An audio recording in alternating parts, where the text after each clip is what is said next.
So the question is, George, and thank you so much for taking my question.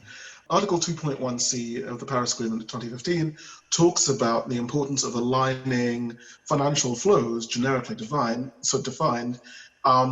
with the commitments under the Paris Agreement. It doesn't define what the flows will be. It doesn't define what aspects of the Paris Agreement should be aligned to. It just says so.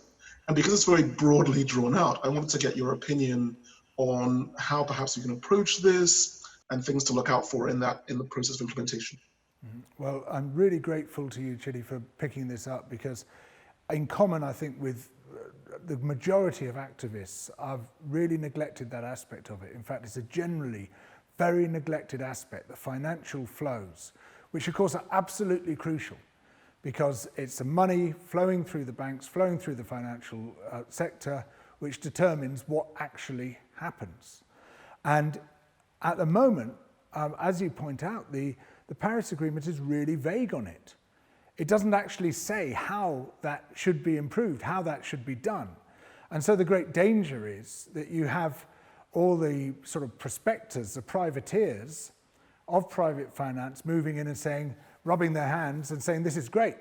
Look, we can create a whole new frontier of profit making here through grabbing what they call natural capital, through commoditizing the natural world and claiming to be the saviors when in fact they're driving destruction.